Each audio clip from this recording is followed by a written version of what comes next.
ఈరోజు మనం promissory note అనే దాని గురించి తెలుసుకుందాం.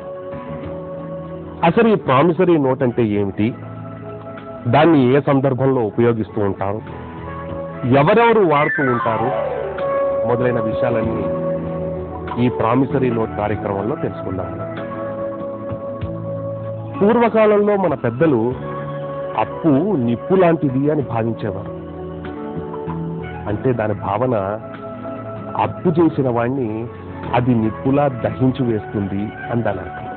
అయితే అప్పుడు ఇప్పుడు కూడా చిన్న రైతుల దగ్గర నుంచి పెద్ద పెద్ద భూస్వాముల వరకు, చిన్న చిన్న వ్యాపారస్తుల దగ్గర నుంచి బడా పారిశ్రామికవేత్తల వరకు, ఉద్యోగస్తులు మొదలైన వారు అందరూ కూడా అప్పులు చేస్తూనే ఉన్నారు. మరి అందరూ అప్పులు చేసేవారైతే అప్పులు ఇచ్చేవారెవరు? ఈ విషయంలో బ్యాంకులు ప్రధానమైన పాత్ర పోషిస్తూ ఉన్నాయి. మరి ఈ బ్యాంకు సౌకర్యాలు అందరికీ అందుబాటులో ఉన్నాయా అంటే లేవనే చెప్పాలి. ఎందుకంటే చిన్న చిన్న పల్లెల్లోకి బ్యాంకు సౌకర్యాలు ఇంకా అందుబాటులోకి రాలేదు.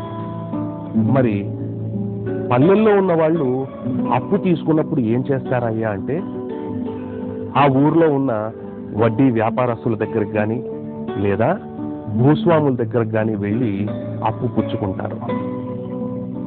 ఒక పత్రాన్ని రాసి అప్పు తీసుకుంటూ ఉంటారు.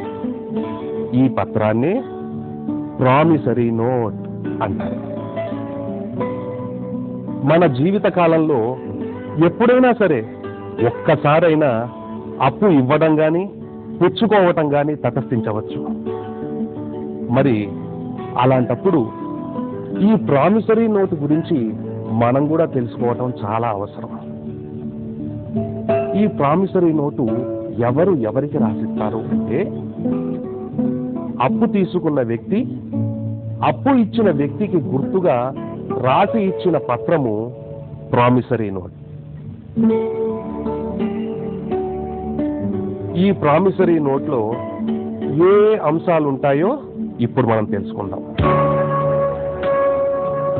ఇందులో అప్పు తీసుకున్న తేదీ, అప్పు తీసుకున్న వారి పూర్తి పేరు, చిరునామా, అప్పు ఇచ్చిన వారి పూర్తి పేరు, చిరునామా, అప్పు తీసుకున్న మొత్తం, ఏ లెక్కన వడ్డీ ఇవ్వటానికి నిర్ణయించుకున్నది, అప్పు తీర్చడానికి ఒప్పుదల, డబ్బు ముట్టినట్టు ఒప్పుదలతో పాటు తీసుకున్న వారి సంతకం, ఇద్దరు సాక్షుల సంతకాలు, రాసిన వారి పేరు ఉంటాయి. ఈ ప్రామిసరీ నోట్లో ఇందాక మనం అనుకున్న 9 ముఖ్య అంశాలు తప్ప మిగిలిన ఉమ్మడి అంశాలన్నీ కూడా ముద్రించి ఉంటాయి. ఇప్పుడు ప్రామిసరీ నోట్ నమూనాను పరిశీలిద్దాం. ఇదిగో ముందుగా అప్పు తీసుకున్న తేదీని నింపాలి. ఆ తర్వాత అప్పు ఇచ్చిన వారి పూర్తి పేరు, తండ్రి లేదా భర్త పేరు, చిరునామాను నింపాలి. ఇప్పుడు అప్పు తీసుకున్న వారి పూర్తి పేరు, తండ్రి లేదా భర్త పేరు, చిరునామాను ఇక్కడ నింపాలి. ఆ తర్వాత ఇక్కడ ఎంత మొత్తం అప్పుగా తీసుకున్నది అక్షరాలలో రాయాలి.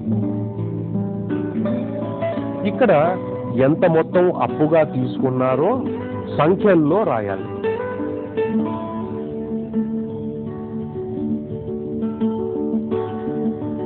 ఇక్కడ ఏ లెక్కన వడ్డీ అంటే ఫాయిదా ఇవ్వటానికి నిర్ణయించుకున్నది నింపాలి. ఇక్కడ ఒక రెవెన్యూ స్టాంపును అంటించి డబ్బు ముట్టినట్టుగా ఆ రెవెన్యూ స్టాంపు మీద సంతకం చేయాలి. ఇక్కడ ఇద్దరి సాక్షుల సంతకాలు పెట్టించాలి.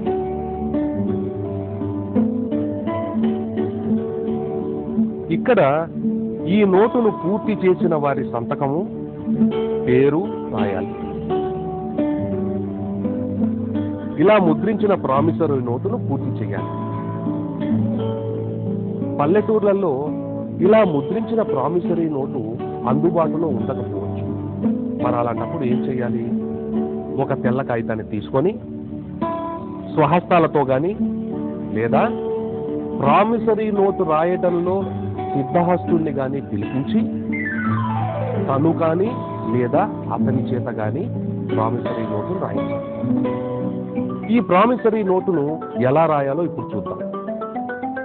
ఒక తెల్ల కాగితాన్ని తీసుకొని దాన్ని రెండుగా మడిచి ఆన అని మొదలుపెట్టి ఏ రోజున, ఏ తారీఖున, ఏ వారంన ఇది రాస్తున్నామో ఆ తారీఖు, వారము మొదలైనవి పూర్తి చేయాలి. ఎలా అంటే ఆన 2003 సంవత్సరం జూన్ నెల 2వ తేదీ సోమవారం రోజున ఖమ్మం జిల్లా బయ్యారం మండలం కొత్తపేట గ్రామ కాపురస్తుడు ఓగిరాల సీతారామయ్య గారి కుమారుడు పిచ్చయ్య గారికి అదే గ్రామ కాపురస్తుడు వేల్పుల లక్ష్మయ్య గారి కుమారుడు రామయ్య రాయించి ఇచ్చిన ప్రామిసరీ నోట్ అని మొదటి పేరా పూర్తి చేయాలి. తరువాత మరో పేరాలో ఈ దినం నా అవసరం నిమిత్తం అనగా నా కుమారుని చదువు ఖర్చుకు మీ వద్ద నేను అప్పు పుచ్చుకున్న రొక్కం రూపాయలు 500 బ్రాకెట్లో అక్షరాల 500 రూపాయలు మాత్రం. ఇందుకు వడ్డీ నెలకు 102 రూపాయలు చొప్పున అయ్యే అసలు వాయిదాల మొత్తం మీకు గాని మీ ఉత్తర్వు పొందిన వారికి గాని అడిగిన తక్షణము ఇవ్వగలవాడను. ఈ నోటు తాలూకు సొమ్ము రొక్కపూర్వకంగా మీరు నాకు ఇచ్చినారు కనుక ముట్టినది అని రాసి ఎడమ పక్క చివరన ఇది నా సమ్మతిని రాయించి ఇచ్చిన ప్రామిసరీ నోటు అని రాసి దానికి కుడివైపు అప్పు తీసుకున్న వ్యక్తి రెవెన్యూ స్టాంపును అంటించి దానిపైన సంతకం చెయ్యాలి. దానికి ఇందుకు సాక్షులు అని రాసి ఇద్దరి దగ్గర సంతకాలు చేయించాలి. ఆ ఇద్దరూ కూడా నోటు రాసి ఇచ్చిన వ్యక్తికి అప్పు ఇచ్చే వ్యక్తి సొమ్మును ముట్ట చెప్పుతుండగా చూసిన వారై ఉండాలి. తరువాత వాటి కింద నోటు రాసిన వ్యక్తి దస్తూరి అంటే సంతకం, పేరు, తేదీ రాయించాలి.